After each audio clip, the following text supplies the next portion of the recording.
So first off, thank you guys all for joining. Today, Be Yogi is joined by our favorite world traveling, business coaching, yoga instructing podcast host, Amanda King-Smith. She's here to help you do what she's done with so many others, and that is to run a thriving yoga business. And in that vein, Amanda will lay out 5 steps to becoming a thriving and successful yoga teacher. So before we get started, I'll introduce the two of us. First off, I'm Joe Fagan. I'm the Director of Strategic Partnerships for Be Yogi.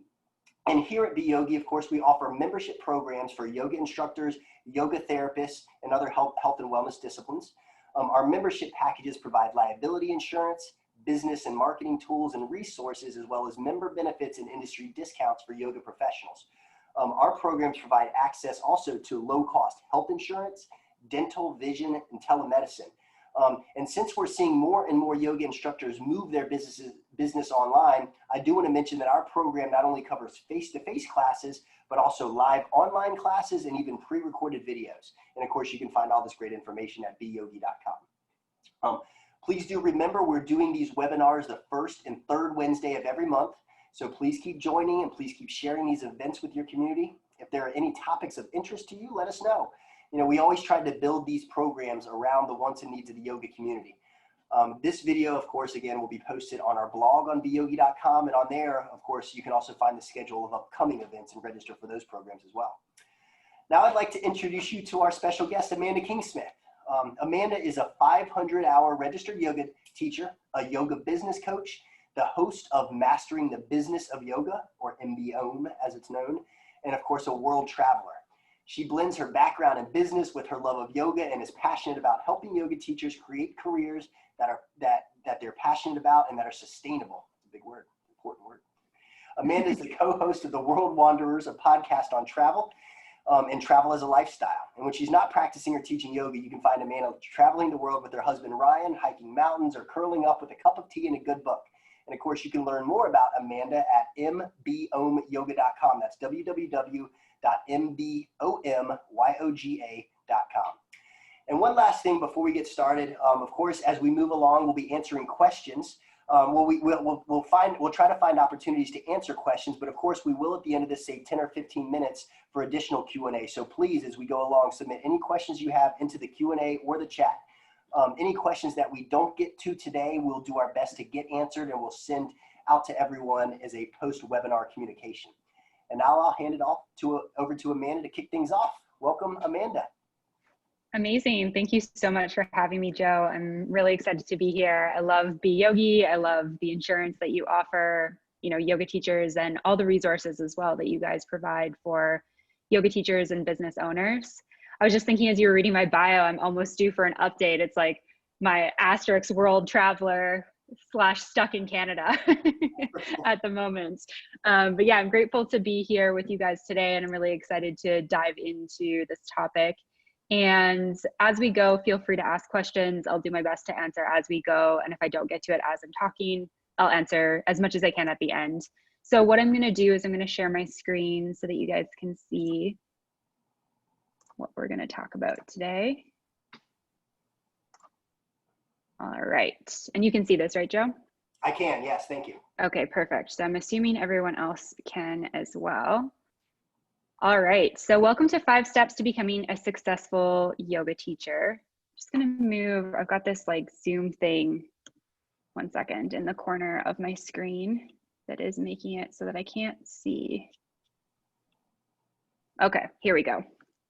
And you guys got a nice little introduction for me, so I won't talk too much about myself, and we'll dive right in. So in this webinar, I really want to show you how you can run a thriving yoga business.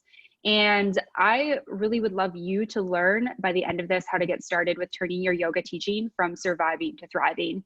So to me, the idea of surviving is running from class to class, living from paycheck to paycheck, feeling burnt out, exhausted, tired, maybe even a bit resentful with the work that you're doing, and not really understanding why you're feeling that way, to feeling thriving, waking up in the morning feeling really excited about what you're about to do, about the life that you live and the business that you run. So I really believe that that's possible for yoga teachers and business owners, and that's what we're going to dive into today.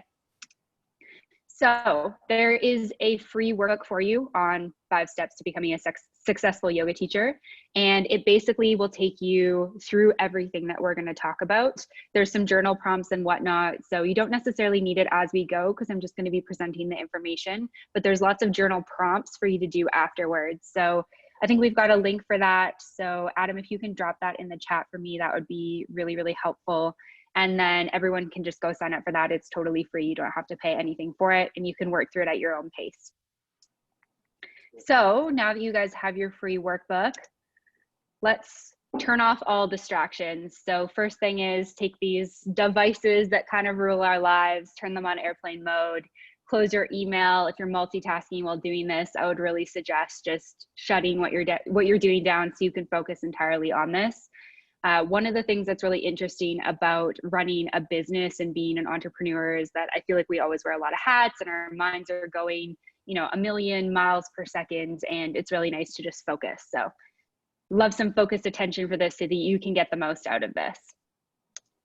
All right, so what I imagine a lot of you probably feel, and especially with this pandemic, is tired, overworked, like you're always running from class to class. And I understand for a lot of us, we're still teaching online primarily. Maybe you're even teaching from your home, but still running from class to class might look a little different, but it's still this idea of you have classes that are back to back. So in between, what are you doing? Maybe zipping to the bathroom, refilling your water, refilling your tea. It's just busy, busy, busy. There's barely enough time for a lunch break or time with your partner or friends. And finally, not making enough money. This is something I hear from yoga teachers all the time. And I really want you to understand and help you understand that there is a different and a better way and a more sustainable way to do this. So Joe told you a little bit about me, 500-hour registered yoga teacher, yoga business coach. I work with yoga studios and yoga teachers across the world. And I've worked with hundreds of students around the world to help them start their businesses. And I've helped tons of yoga teachers go from this surviving to thriving. I've also helped yoga teachers create careers they love while having balance in their lives. So that's kind of the idea of what we're going to do today. It is possible to be a thriving, successful yoga teacher. And I want you to just take that in for a sec and see how that feels. Big thing with this is actually believing in yourself. And we'll talk about this a little bit more, but just think about the idea of it is possible to be a thriving, successful yoga teacher. What does that mean to you? How does it sit with you? Do you actually believe, like in your heart, that you could be a thriving, successful yoga teacher? So just see how that feels. I did a podcast interview a couple of years ago with a guy who we were talking about money, and he challenged me to say, I love money, and to see what came up. And it was kind of, as I went to say it, I choked a little bit on it because it just felt uncomfortable. And so these things, when we start sitting with this as a possibility, I just want you to see how you feel and be really honest with yourself. You don't have to share anything, but just acknowledge where you're at personally with this. All right, I just want to let you know where we're going so you have a bit of a roadmap for today. So number one, we're going to talk about thinking of yourself as an entrepreneur. Number two, we're going to talk about determine who you want to teach. Number three, offer them a product or service that they'll love. Number four, create your virtual storefronts. Number five, market. Number six, how to put it all together. And then finally, live Q&A. So if you're wondering at any point where we're going, you've got this nice little roadmap. We're going to be talking about kind of 6 main things, 5 main things, and then how to put it together. And then we'll dive into the Q&A. And I'll leave as much time as I can to dive into your questions. So make sure that you're throwing those into the chat so that we can answer them as I go or at the end. All right, let's dive into it. So number one, think of yourself as an entrepreneur. This is like one of the most basic, but also one of the most complicated things when it comes to being a yoga teacher. The idea that we're an entrepreneur. How does it feel to think of yourself as an entrepreneur? Do you identify as an entrepreneur? Is this something that you already are doing? And if you are, that's amazing. That's incredible. If you're not, that's okay. That's what we're here for. We're going to talk about this a little bit. So the idea of thinking of yourself as an entrepreneur is super important because mindset is key. Mindset is everything when it comes to your business. And so what I want you to shift from is thinking of yourself just as a yoga teacher to thinking of yourself as an entrepreneur or as a business owner. Here is this like big thing that I want to share with you. As a yoga teacher, you are a business owner. Even if you are working for a number of different studios and you are contracting for a bunch of different places, you are a business owner. Your teaching is your offering, and you are the owner of a small business. So the key to running a thriving yoga business is to identify yourself as a yoga business owner. This is the first step, and this is so, so, so, so important. So when you begin to identify as a yoga entrepreneur, the people around you begin to see you as a yoga entrepreneur too, and suddenly the impossible becomes the possible. And I just want to give a little example of this in my own life. So I started out as a yoga teacher, and I had no idea what the heck I was doing. I didn't know what I wanted to do, who I wanted to teach. I just started teaching classes to find that out. That's how we all start, and that's a great place to start. I never thought of myself as a business owner at that point. Even when I started MBO and I started running the podcast and I was teaching and I was doing, a bunch of different things, I didn't really consider myself a business owner. I just kind of thought like, oh, well, yeah, of course I'm the CEO of my own life, but I'm not the CEO of mastering the business of yoga. That's crazy. Who am I to be a CEO? And then, people started wanting to pay me for things like courses, programs, one-on-one coaching. And I still was like, oh, am I a business owner? I kind of am a business owner. And then I had this shift in mindset where I was like, of course I'm a business owner. I'm running this awesome business. I'm supporting yoga teachers and studio owners. And it was kind of like turning a light switch on. It was like all of a sudden my brain identified as, yes, this is my business. I take it seriously. It comes first in my life, or it comes first in my career life. And it was like I opened this energetic door to allow opportunities to come to me. So this is the first thing that I want you to start shifting, is this mindset. And there's a couple activities in that workbook for you that'll help you with this and just get you kind of thinking about where your mindset's at. So that is number one. I actually can't see the chat. Are there any questions at this point?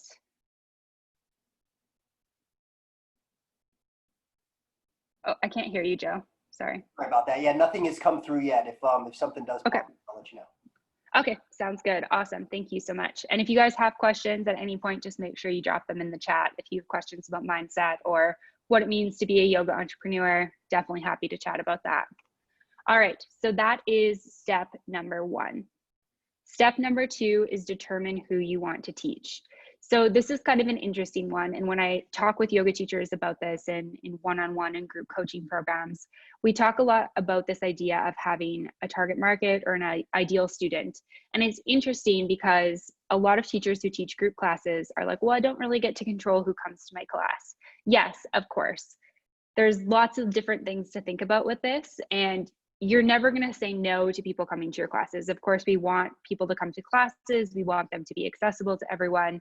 But there's this idea of when you take your business to the next level, you're identifying who that ideal student is that comes to your classes, and that's who you're creating your business for, who you're creating your programs and your offerings for.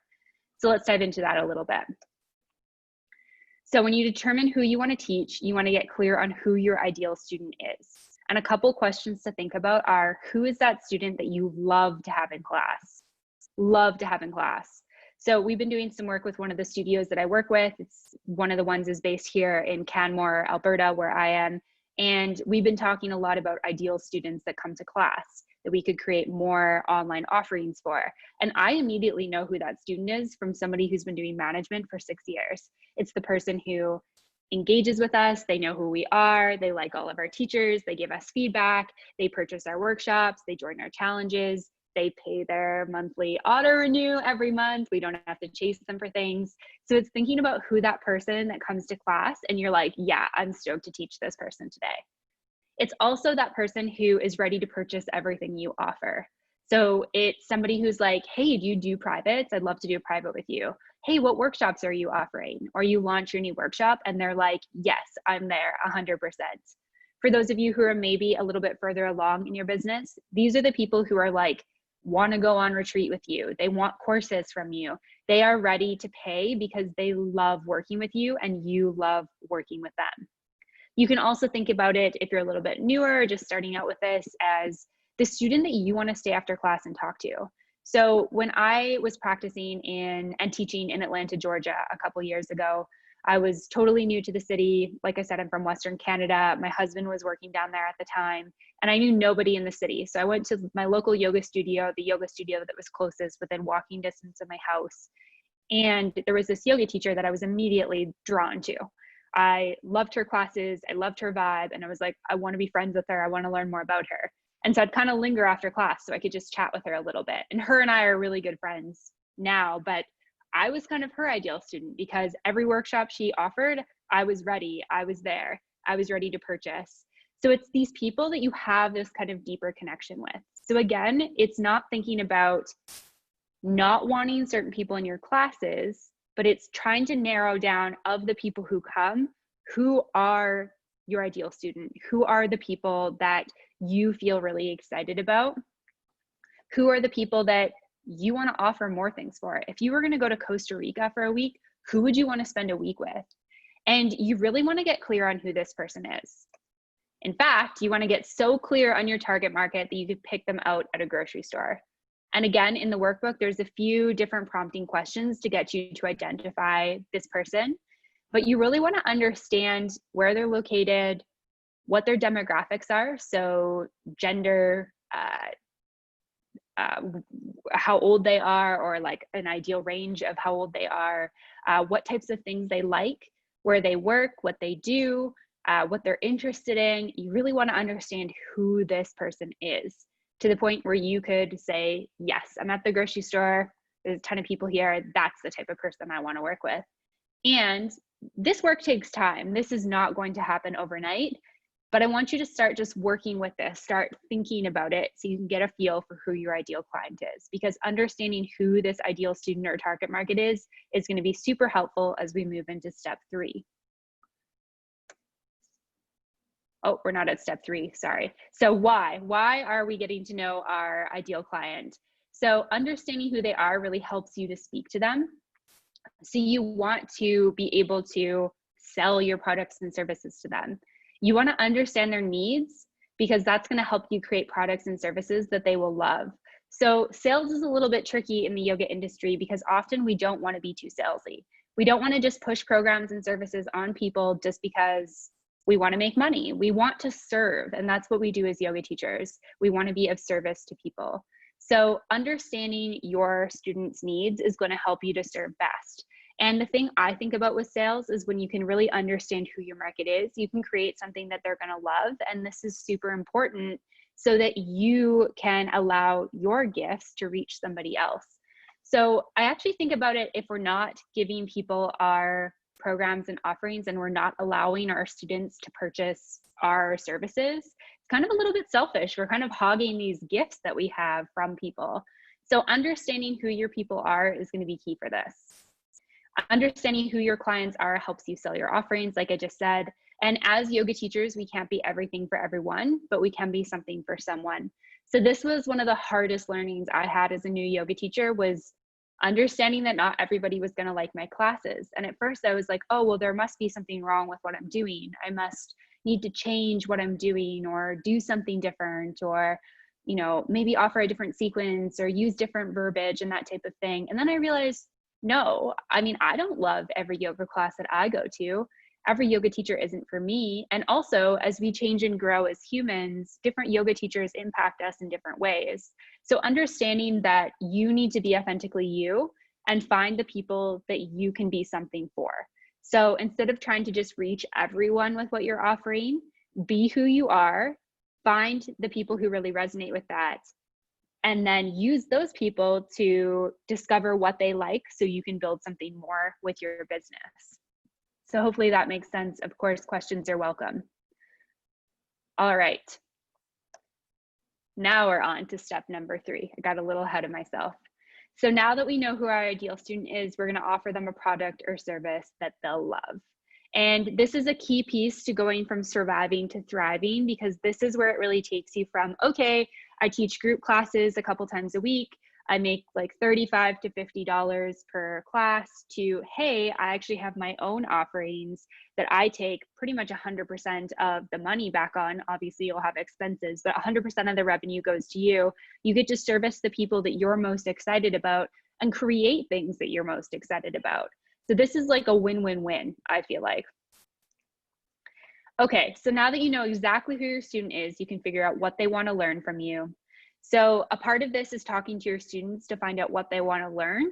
So this can take a little bit of time, especially if you're doing good market research. So having conversations with your students is key. This can be things like, hey, a student always stays after class. Like, let me just pick their brain for a couple minutes. Just ask them like, hey, is there anything you're keen to really learn about? Has there been any workshops you're interested in?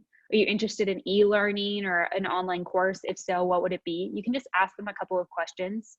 You can also dive deeper into market research and send email surveys or do really intentional calls with people. And these are really great ways to get in contact with your students and figure out what they want to learn. And then, of course, you're going to create a great product or service that they are ready to buy. So step step 5, as I told you, which we'll get to in a little bit, is going to be marketing. And so, of course, there's a marketing aspect to this. You can never not do marketing in your yoga business, but creating a great product or service that you already know that students are ready to buy is going to be so helpful in terms of the success of your business and going from surviving to thriving. So here's a little story of something I did when I first started out where I didn't use this and it didn't go so well for me. So I was a baby yoga teacher. I was living in Atlanta, like I told you. I was teaching some group classes and I started running the math on group classes and I was thinking, whoa, this is way too many classes to teach per week to make a sustainable income. What else could I do? Okay, why don't I create an online course? And so I thought, what would be a cool online course that I could create? Immediately, I was like, yoga for beginners. I could get more people to start practicing yoga and then I could work with them as they become more advanced. So I went through the process of creating an online course.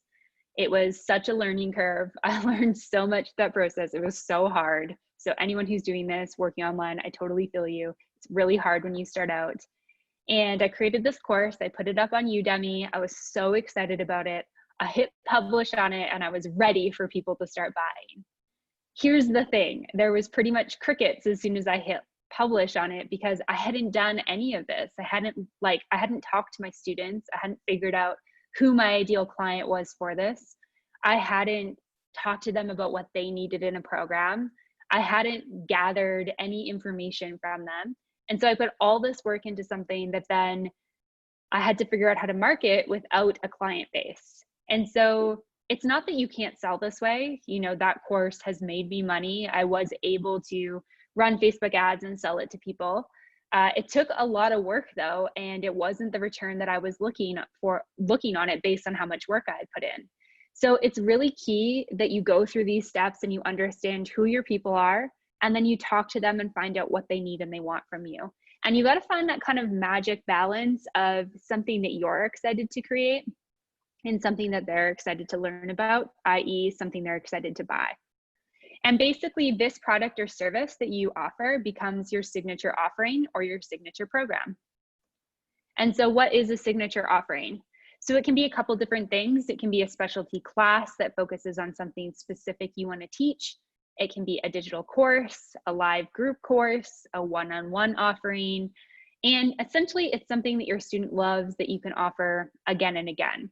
So thinking about something that can be you offer a couple times a year that allows you to bring new students into it. So that's why it's called a signature offering or a signature program, because it's something that you do uniquely. And you don't have to think about something that's never been done before. You could do a beginner's yoga course, but maybe think about like what beginners need that are coming to your classes. Maybe you're offering beginners classes and there's a lot of men there. So maybe it's a beginner's yoga course for men. And you can talk to the men and you can find out specifically what they're struggling with and then create that and sell to them. So hopefully that makes sense. Let me know if you guys have any questions at this point, anything you want to chat about.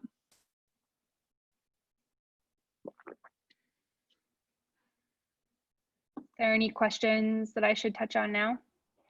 No questions that I'm seeing come through here, Amanda, but I just want to jump in and say I love the advice about asking your audience, asking your people what they want, what they learn. I'm lucky to work for an organization that tends to do that, and I can't tell you how valuable that feedback is. Even these webinars themselves, it's based on the feedback we get from our clients. So I just want to highlight that. I think that's such an important point, and I think it makes sense. Awesome. Yeah, thank you for chiming in with that, and completely agree. It's actually a process that with the studio that I'm working with here, I mean, we've obviously been hit pretty hard by coronavirus. I mean, we had to close our doors the middle of March. And I mean, fortunately, I live in a place that hasn't been hit that hard by the virus. So we were able to open back up the third week of June, but that's March, April, May, 4 months that we had to close our physical doors while still continuing to pay rent and teachers, of course, and all of this stuff. And fortunately, we have a great client base and online went really well. We were able to pivot the model within 24 hours, but now we're able to open up and live stream and have students in the studio at the same time. But with the distance policies and the sanitization procedures, we've had to cut our schedule back, and we can only have a max of 8 in the studio, whereas before it was like 30, 35 as a max. So it's a really big kind of different worlds that we're living in right now as teachers, as studio owners. And so we've been looking at doing this market research with our current client base to see what kind of other online offerings they're interested in so that we can expand a little bit into that. And it's a really fascinating process because sometimes there's things that you've already thought that people might need or want, but it's really interesting to actually hear from your clients themselves, like to hear what they are really looking for. And then being able to create that is huge. So that's something that I definitely recommend. That's amazing. Again, I've been so inspired by hearing people talk about pivoting their business so quickly and moving to online courses. And actually, it spurred Deneen Kirby has actually chimed in with a question. I hope it's okay to throw this out. Yeah, of course. She asked, can you talk more about how you turned around your first offering? How did you quiet the crickets? Yeah, that's a really great question. It's Deneen, right? Yes, Deneen Kirby. Deneen, amazing. Thank you for the question, Deneen. And yeah, so a couple things that I did were, so marketing was really, really key. So I started sharing the program, and we're going to talk about this a little bit. It's step number 5. I started sharing the program on my Facebook. I built out a Facebook page for it. I ran Facebook ads on it. And then with that program, I also looked at like what I could build from there. So the next thing I built was a Yoga for Men course, also on Udemy. So it's linked on my profile. And then with that, I did some more strategic marketing leading up and grew a little bit of an email list that would be specifically interested in that. So that was the things I did with that. Quite honestly, that's not a very active part of my business anymore. I'm more working on the teacher studio side than I am with my personal yoga business at this point. And that's something I made an active choice towards.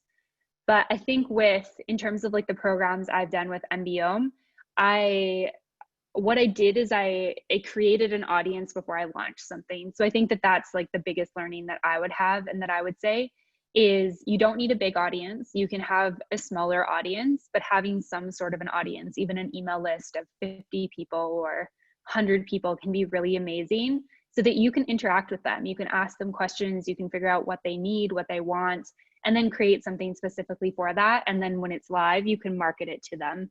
So I had to use a little bit of my own finances. I had to dig into my pocket to kind of turn that course around, that first one around, and make it worth my while.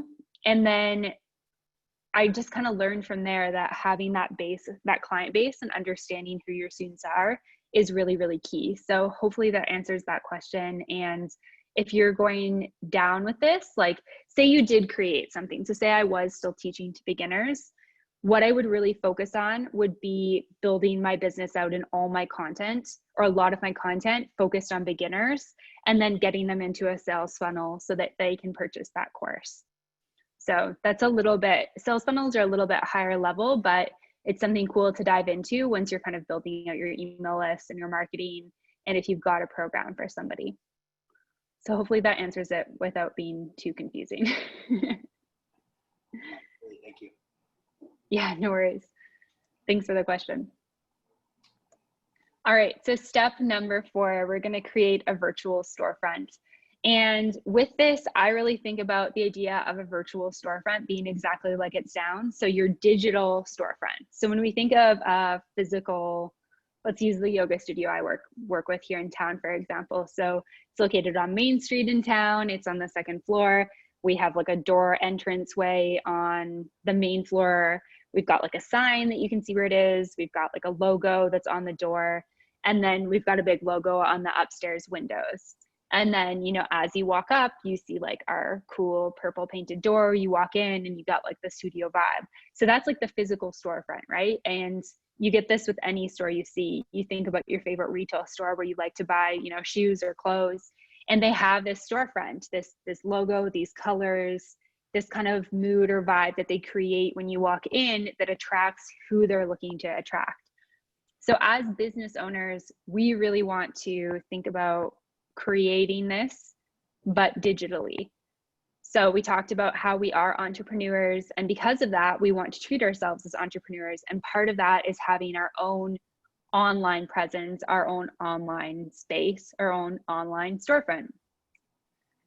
So this is essentially where your business lives online and where your students go to buy from you. So ideally, this is a website supported by a social media presence. You want something that's simple, streamlined, and easy to use. And this goes both for your students and yourself. I think this is kind of the point sometimes where teachers go, no, no, no, no, no, no more technology. And I get it. I mean, we don't get into teaching yoga to be tech specialists, to be web designers, to be accountants. This is certainly stuff we can hire out and that we can, see if other people can support us with. But honestly, you can do this, keep it really affordable and really simple. There's lots of great companies out there.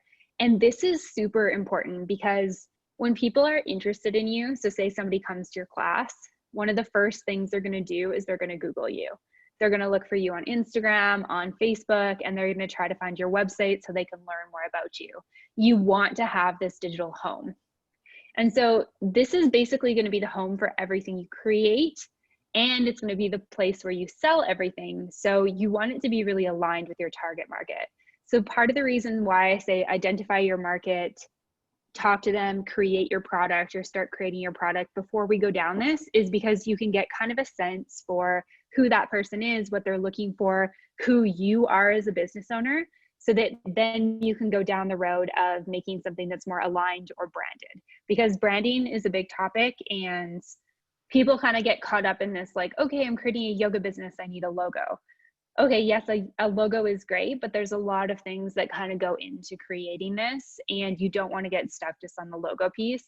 That's going to put you more back into this like survival mode as opposed to being thriving. All right, so a couple elements of a great virtual storefront. Easy, simple to use website. It does not need to be complicated.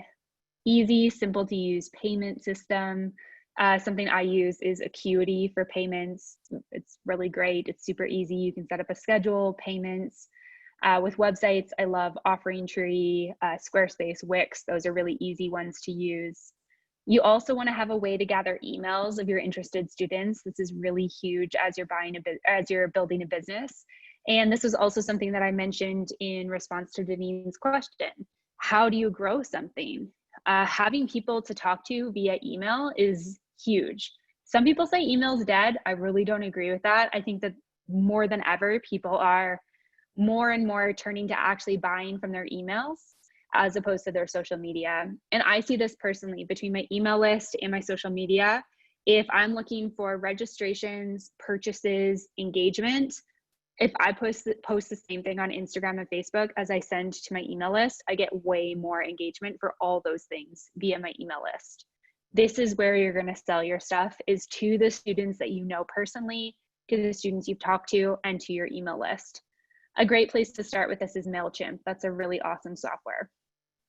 And then, like I mentioned before, you want to have everything aligned, branded, so that it speaks to your ideal student. So you want to make sure that it has that mood or that vibe.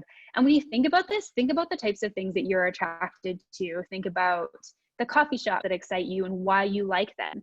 Think about the clothing stores you go to and why you're attracted to that. Think about who your target market is and why they're attracted to you.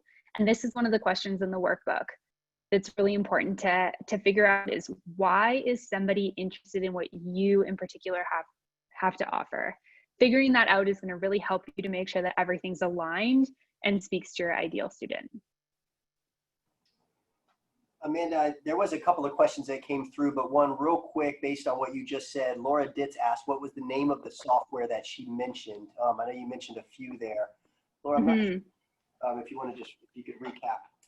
Yeah, for sure. So with websites, my number one choice for yoga teachers is Offering Tree. So OFFERINGTREE. Offering Tree is amazing. They do like their really easy to use website. And then you can actually do all this stuff like your schedule, your payment system, and your emails all from their site, which is really cool. It checks all these boxes. If you're not interested in that, or you already have a website, or maybe you're looking to dabble in something else, Squarespace or Wix are really great options. With payment systems, Acuity is really great. So that's ACUITY. So that one's probably the most like complicated to figure out. And that one's cool because you can create like your schedule, your different payment packages, and then you can embed that onto a website. You can have somebody schedule and pay and all that type of stuff. And then for emails, MailChimp. So just how it sounds, mail and then chimp. Thank you. There is another question in here. Did you want to, I'm not sure how much, I know we have about 20 minutes left. We want to get some questions at the end. Did you want to answer a question now or kind of? Yeah, let's do it now. I think we've got time for that. All right, and I do want to say Deneen Kirby did say thank you. She just released her first signature course, and she's in the cricket stage, and that's kind of where her question came from. Context there. But Jason Keeling asked a unique question here. He wrote, how do you create a unique offering in a yoga world of protected intellectual properties and brands? Ooh, that's a really good question. Thanks for that question. It was Jason, right? Correct, Jason. Yeah, Jason, thanks for that question. So I guess a couple things. So thinking about what you do really uniquely as a yoga teacher, and sometimes this takes a little bit of like introspection and inner work. So journaling about what you do uniquely, what you have to offer that's different than other people, and then thinking about who you want to teach that to and how you could potentially turn that into a course or an offering. And sometimes it takes like listening to our students or asking our students questions. Sometimes your students will tell you exactly what they need or they want, and you just have to listen to that and kind of turn that into something. So that takes kind of a bit of like creative listening. I think in terms of intellectual property and trademarks and stuff like that, there's a lot of kind of big business doing a lot of different things. But in general, kind of pulling yourself away from that and thinking about kind of keeping your head in your own lane and thinking about specifically what you want to do. And sometimes we get, I don't know your exact situation, but sometimes we get kind of this idea of like, oh, all my ideas are already taken, but thinking about what you might be able to do that's different from what other people are doing. So I don't really get too caught up in what other people are doing or what big businesses are doing or what intellectual properties out there. I just try to focus on what my clients need from me, what they're asking from me, and how I can create something for them. And then when you're creating something, if you're worried about people kind of maybe stealing something you've created or taking your documents or something like that, like you can think about putting something like, if you're using, say, a course platform like Teachable or Kajabi or Thinkific, you can put something where they sign that they understand that this is like belongs to you and that they can share the teachings, but they can't like reteach them themselves. That can be something. I mean, it's kind of hard ultimately, like if you create something and then somebody like steals it, it's kind of a tough spot to be in. I don't hear about it happening that often, but I do have a friend who works in the marketing space, and she recognized that somebody was kind of reteaching her stuff, and she created just a signed document that people had to sign when they joined her programs. It says like, you're welcome to like reuse my ideas, but you can't like directly steal my PDFs and things like that. And if you're using something that is directly from me, just giving me credit as your teacher, which is something we're taught as yoga teachers, right? Like we should always be giving credit to the lineage and to our teachers. So I touched on a couple different things there. So hopefully that kind of answers your question, because there was a couple of, I think, big pieces in there. And Jason did respond. Thanks for the insight. That was great. Thank you, Amanda. Okay, cool. I hope that was helpful. Alrighty. Thanks for those questions. All right, let's get into number 5, market, market, market. So we're talking about marketing here. This is often not people's favorite topic, but I think marketing is actually really fun. I love learning about marketing. I love doing marketing. I love helping yoga teachers and studios with marketing because this is a really key piece to selling our programs. And Deneen, hopefully there'll be some good stuff here for you in terms of turning your program, getting some people into your program. All right, so you've put all this hard work into creating a great product. Now you need to sell it. So number 1, you need to tell people about your offering. So this is telling anyone who you think might be a good fit for your program, personally inviting them. This is one of the most uncomfortable things, at least for me. I find this so awkward. When I launched my yoga for beginners course, and I was getting crickets, I was like, oh, I guess I need to invite some people to join this. And it was really uncomfortable. So I sent emails to some of my really good friends and family that I knew weren't practicing yoga. I posted on my personal Facebook page. I created Facebook ads. Facebook ads were definitely the least uncomfortable of those. The most uncomfortable was like seeing my mother-in-law register and then being like, she's like doing this course that I created. That's so uncomfortable. Sharing your offering via social media is going to be really helpful so that you can become kind of recognized in this thing that you offer, and then sharing your offering via email to your students. So if you don't have an email list or social media, these are really great places to start in terms of building your presence. And there's kind of 2 aspects with your marketing. There's nurturing your current ideal students, and then there's bringing more ideal students in. And so I think about social media and even your classes as this opportunity to meet more of your ideal students, and your email list to nurture those people. So you want to give them, lots of good information. You want to talk to them. You want to get to know them, and then you want to sell to them. And you can kind of balance this by making sure that you're giving them lots of good value, and you're not just like sell, sell, sell, sell, sales. That's when people unsubscribe. But you want to make sure that you're nurturing them, giving them some love, and then giving them an offering. And when you do it with the kind of mentality of, I'm like giving them lots of my information, I'm giving them some freebies, I'm talking to them, and then you sell to them, it's going to feel a lot more comfortable. So those are a couple of key things when it comes to marketing. And I'm curious if there's any questions at this point, because marketing is kind of big. I'm happy to dive into anything that you guys want to chat a little bit more about. There's a couple of different aspects within this. These are just kind of the high level sort of basic points. We could probably do an entire webinar on this exact subject. Oh yeah, for sure. And no questions have come in, but as questions come in, a lot of times they come in even post this webinar. I'll make sure that we get these questions to you, Amanda, and then maybe even connect you guys so that you can answer questions directly. Okay, perfect.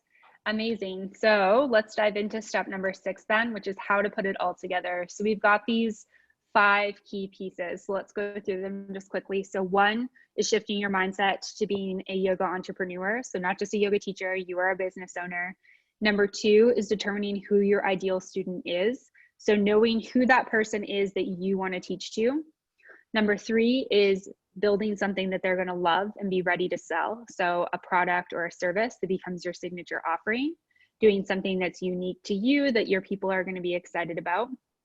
Number 4 is building that virtual storefront. So website, social media, email list. And then number 5 is marketing that. And so let's just talk quick about how to put it all together. So I really love the mantra, I am a badass business owner. So this is a key to number 1. So use the mantra, I am a badass business owner every day until it feels real. And when you say it, you might feel a little bit weird at first. You say that to yourself out loud every day until you are like, heck yes, I'm a badass business owner. If this mantra in particular doesn't resonate with you, you can choose something different that's like more aligned with you and what you offer. That's fine. Pick a mantra that's around something about being a business owner. Get really clear on that, and write it on a sticky note on your mirror or by your workspace. Something that's going to remind you to talk about this every day. Next, journal about who your ideal student is. So you probably already know them, but just haven't identified them yet. So you want to kind of just journal about who that ideal person is. Figure out if they're coming to your classes and who they are, and then start working towards getting them interacting with them a bit more. Next, talk to your people about what types of offerings they'd like to purchase from you. Talk to your email list, talk to your students in class, come before and after class, and just talk to people. Just get to know who these people are. Sometimes in this like big world, and especially online, we're not communicating on a deeper level. And communication and connection is so important. It's so important for business. It's so important for our mental and spiritual well-being. And this is really gonna be how you figure out how to get to know your people. It's gonna be how you learn who they are and what makes them excited. Next, build your website, build your social media, create an email list, and start getting your offerings into the world. So I have a quote that I want to leave you guys with before we dive into our Q&A period, which is by Walt Disney, and it's, "All our dreams can come true if we have the courage to pursue them." I know it's a little bit cheesy, but I honestly believe that this is true. Sometimes we're so like stuck in fear mentality or scarcity mentality, or we just don't really believe in ourselves. And so we just have to push through that and really believe in ourselves and be courageous in stepping out into the world and trying to make our dreams come true. All right, so Q&A time. I'm gonna stop this share so that I can see a little bit better what's going on here and hopefully dive into some questions. So any questions you have about anything that we just talked about are definitely welcome. Feel free to leave them in the chat. I did see that. First off, I want to say thank you so much. I think this is wonderful insight, and I really love, I love how you talk so much about mindset. And I don't think people really understand that how important that is to almost everything that you do. I say this quote often, and it's that half the people you run into love their job, half the people you run into hate their job. And most of the time, it has nothing to do with the job and everything to do with that person's mindset. So, and again, that's a very broad generalization, but I think that kind of addresses exactly what you were saying. It's this belief, it's this understanding. Your brain is stopping you from this successful. So I'm just glad you touched so much into that. Yeah, 100%. Yeah, I know there's a couple questions that I want to dive into, but yeah, just to touch on that quick, like I 100% agree. And I think that, just so everyone knows, I mean, I'm a human here with you. Like, I don't have a perfect mindset, but this is work I do every day with myself and my business. Some days I wake up and I feel like, oh, I can't do this. This is hard. Other days I wake up and I feel on fire. And both days it's a practice, kind of like just like brushing my teeth or my asana practice. Like, I go through the process of working my mind and getting my mind into believing in myself and having the courage to do things that are scary. Putting out a program, creating a business, like this is scary stuff. It's big work and it's scary to put yourself out there. So just, remembering that as you go. I love that. Are you able to see the Q&A or? Yeah, so I see. Awesome. Thanks for these questions. So Kathleen says, is there a marketing platform/forum that you find particularly effective? Yeah, so a resource I really love is my good friend, Amanda McKinney. She's a marketing coach and expert. She's marketing yoga with confidence. She has a podcast and a website, and she's also got like courses and memberships and stuff like that. She's really awesome for all things marketing. So I find that really great. She's got a Facebook group where you can ask that type of thing. So that would definitely be my go-to marketing platform for yoga teachers. Next question was, what do you suggest for new teachers, no real following, connect with a target audience? Yeah, this is a great question. So when you're starting out, teaching is what you need to do. Just getting in front of as many people as you can. And as you start, putting things into kind of like a yes and no pile. And so I think a lot of us have probably just done this in our lives as we've transitioned to becoming yoga teachers. Most of us come from another career previous to this. So as you teach classes and you try things out, put things in the yes pile and things in the no pile. So the no pile is obviously things you don't like. Yes pile is things that you do like. And with that yes pile, dive into this a bit more. How can you get more of this in your life? More of these classes, more of these people. And as well, thinking about what your why is, why you want to teach, and why you want to serve people, what you want to help them with is going to be really helpful. Creating that social media and talking about that. And over time, that's going to build. you want to just have these platforms right away. You want to have an email list that you can invite people on, and just know that you don't have to have a massive, massive audience to figure out, you know, who that target audience is. All right, Alexia says, who is going to choose me over 1 million others and why? Alexia, I can't answer that question for you. That's what you need to figure out. So the biggest thing is understanding who you are as a yoga teacher, understanding your worth and your value and what makes you unique. So your job is to connect with that internally, and then to tell me why are you 1 in a million? So really connecting with that, meditate, journal on that, and figure out what makes you unique, and trust that there is something. Believe in yourself as a yoga teacher. JS says, when I think of creating a website, I freeze because I know nothing about websites. Any suggestions? Yes, my suggestion is Offering Tree. It's so easy. Honestly, I love them. They're amazing for yoga teachers. They're a small team, small company based out of Minnesota.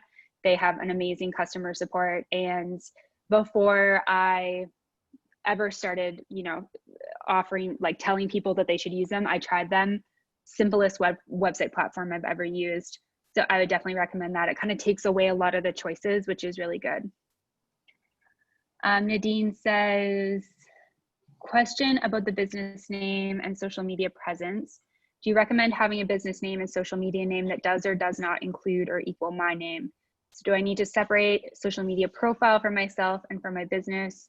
So far, I'm using my personal social media profile for my yoga offering marketing.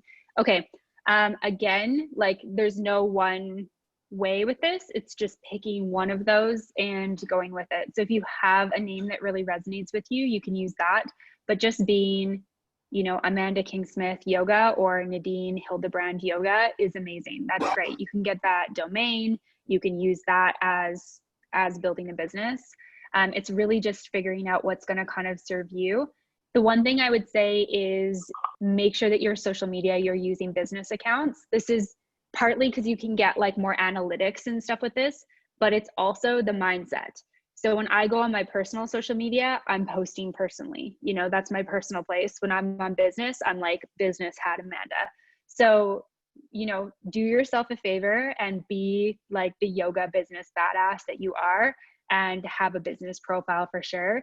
And whether or not you use a business name or a personal name, it doesn't really matter. It's just whatever really is going to serve you, what you want to do, but just treat that as a business and go all in, like dive into the deep end with like, this is my business here. And the thing is like, sometimes when we go from shifting to personal to professional, we lose some people because our family and friends will be following. If they're not going to purchase from you, if they're not interested in what you have to say as a yoga teacher, we just kindly say like, thank you, thanks for unfollowing, thanks for unsubscribing. We don't need you here. You want people who are really interested in what you have to offer. So hopefully that's helpful. Emily says, do you do group or personal coaching for this stuff? I know this stuff theoretically, but I'm really clumsy or feel clumsy at putting this together. Yes, I do one-on-one coaching. So I can put a link for that if that would be helpful. Yes, the Marketing with Confidence Facebook group is awesome. I'm glad you're a part of it, Emily. Amanda is amazing. She's a good friend of mine. Angelica says, any online tools other than Zoom you suggest for virtual classes? This is a really great question. So Zoom is definitely like probably the #1 software that I would recommend, but other ones you could use. So Vimeo does actually some cool stuff. As well, you could use NamaStream. NamaStream has like a whole platform. You can do Facebook Lives. If you're going to do that, I would do it into a group. The one thing with Facebook Lives is it makes it really hard with attendance waivers, and that gets you into like a little bit of a legal gray area. So that's not my top choice. I think having somewhere where you can have people sign up is a lot better. There's a couple other softwares like MindBody Online pushes like your stuff straight to Zoom now if you want, as well as PunchPass will do the same thing. So those are a couple that you can check out, but I'd say Zoom is probably the best one I've seen so far. Man, I know that next question looks a little muddled. I copied it over from the chat boxes, right? Why it looks like that, but it's Christine Fuchs had asked 2 separate questions there, and I'll just read them since it's kind of tough to see. The first one is, any tips for effective Facebook ads? Cool, awesome. Facebook ads is like a big conversation. I mean, we could spend a whole other like hour just talking about Facebook ads. What I would suggest is seeing if you can find a really short, simple like course on Facebook ads, or even finding something on YouTube, like somebody who can break down Facebook ads, or something on like Skillshare or Udemy that's like super affordable for Facebook ads. The reason why I say this is because my knowledge of Facebook ads is that if you don't know how to actually set up Facebook ads, you're basically throwing money at Facebook, which, let's be real, none of us want to do that. We want to make sure that we're getting return on that. So what I did to learn Facebook ads is I actually hired somebody. Is what he did is he would walk me through things via Zoom. So I would screen share and he'd tell me what to do, so that all I needed was like a couple months working with him. He showed me how to analyze everything and then I could go do it. I'm still not an expert on it, but it's been super, super helpful. And I also have a course through Amy Porterfield that teaches a little bit on Facebook ads.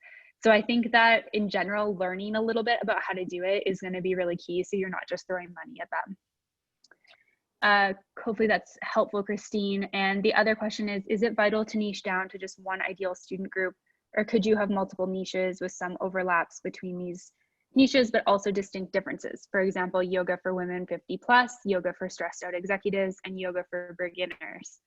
Okay, so yes, you can have more than one niche. You want to be really clear to people though. So if you're going to have a couple different things, the first thing I would say is on your website, being able to break it down with where people need to go. So the thing is that people purchase things and people sign up for things when they clearly understand that it's for them. And this is, honest to God, this is one of the hardest things that I've found in my business. And I've been currently working on this with my website, is like, okay, if somebody comes here, how do they clearly know where to go? And so for you, Christine, I would say making sure that people who are coming, if they know that you offer yoga for women 50 plus, have a button that's like right there, that's like for them. And then if executives are coming, have a button for them where they can go to kind of their area. And beginners, you could have a section, so you could set it up where it's like new to yoga question mark, like click here. Women 50 plus, like programs here. Are you stressed out with your full-time job? Click here. Because you might have women 50 plus who are stressed out, or people who are executives that are stressed out that are beginners. So I understand what you're saying. You just want to clearly identify where those people should go and what is for them so that they know. Because if you just have like yoga for everybody, that person who's stressed out might be like, oh, this isn't really for me. So hopefully that makes sense. That's great. Let's see. I'm just looking to see if there's any more. Okay, I think I tackled them all. Hey, Joe? Yeah, I think so too. And of course, Adam had posted the link to your consulting. I hope that is the proper link, but he wanted to address yes. how to reach to you. Yeah, thank you for that, Adam. You're on it, so I really appreciate that. Yeah, if anyone wants to book a call or chat one-on-one, that's how you can do so. Stacy, you have a question? Go for it. Stacy Burek from Sunlight Chair, one of our friends. Oh, amazing. Always nice to see familiar faces on these things. I agree. Thanks so much for being here. Stacy, we cannot hear you on audio. You need to type it in, please.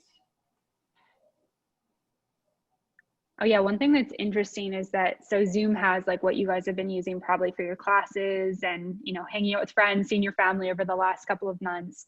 But then there's also webinar. So webinar means that we're in presentation mode. So we actually can't see you guys. Yep, can't see you or hear.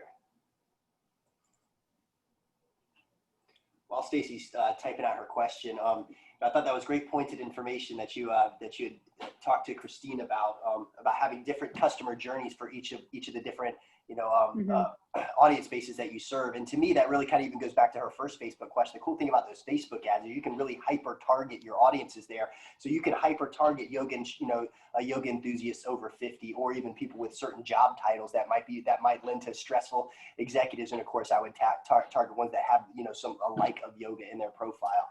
Mhm. The Facebook hyper targeting can really, I think, help kind of kickstart a business. Yeah, absolutely, 100%. All right, Stacy says, I want to promote my chair yoga certification online, always be on my own social media and groups and e-letter. What do you recommend to use to services to send it to large letters, or is that a waste / spam? I get those and I delete them usually, honestly. Meaning hiring someone to use their yoga teacher's e-letter lists. Yeah, I'm not like a big fan of like purchasing lists or hiring lists and that type of thing, quite honestly. I think it's always really frustrating when something appears in my inbox that I didn't sign up for. It's pretty rare that I click on that stuff. So I think if you are usually deleting them also, I would probably like tune into that. There are ways to expand though. You said, yes, I agree, not into those paid yoga teacher lists also. Okay, awesome. Yeah, so things you can do is like getting in front of other people's audiences is really beneficial. So say you have a course or a program, you can maybe create an affiliate link for somebody and see if other people who have similar audiences to you would be willing to share your program or your offering in exchange for some commission back on any sales they make. That's a really great exchange. Something else you can do is look at people who have audiences that are similar people, because you want to still be in front of your target audience for what you're selling. And if they'd be willing to like cross promote something you have, or if they'd be willing to go live with you in their Facebook group or on Instagram. So there are definitely ways to get in front of other people's audiences, as well as something that's becoming more and more popular is podcast marketing. So as a podcast host, I see this all the time. Lots of people pitch me on specialized topics that they want to talk about. One word of advice that I'll give is pitching on, hey, can I promote myself in front of your audience, is not going to get you on a podcast. Rather, and same with Facebook Lives and stuff, rather you want to think about what value you can teach somebody else's audience. So have a topic you can speak on that's going to be part of the customer journey that then gets people on your email list, or gets like you in front of somebody else's audience, or turns somebody else's audience into yours. So looking at affiliate marketing, podcast marketing, and cross promotions can be really, really helpful. So starting to do a bit of networking in Facebook groups, meeting other people that are kind of similar. So maybe other people who do chair yoga, maybe people who work with seniors, or people who have maybe back pain. I'm kind of just guessing at what chair yoga might be for. Identify kind of the key people that you might want to target with your certification, and then look at whose audiences you could get in front of, and then send them an offer or pitch as to how you could do an exchange or something like that. And the biggest thing you can do, more so than even selling your certification, is showing yourself as an expert and then letting that sell itself. Hopefully that's helpful, Stacy. Thanks, Emily. Thanks for being here. Thank you all. Not sure. It seems like maybe nobody else has questions, and I think we're out of time as well. Yeah, but this has been awesome. Yeah, this has been great. We went a few minutes over here, which is excellent. I just appreciate the engagement from the audience. I appreciate, of course, your time here, Amanda. Again, if any other questions come in, feel free to continue to send them as long as you can, or shoot an email to us. We'll get these questions answered. We'll even run them by Amanda, and then send out a post-webinar communication with all that information. But Amanda, really appreciate your time, your expertise. I think this topic is so relevant. As I see, there's a lot of folks that are excellent at at their skill, and it's getting to that next step and marketing their business, which poses a challenge. So I think this is always a relevant topic, and really appreciate you bringing your expertise on it. So thank you so much. Yeah, absolutely. Thank you for everything you guys do for the yoga world. Definitely need everything that you guys provide, and I just really appreciate being a guest here today. Of course. Thank you so much. Well, we'll go ahead and close this out. And until next time, everybody, see you soon. Thanks, everybody. Bye.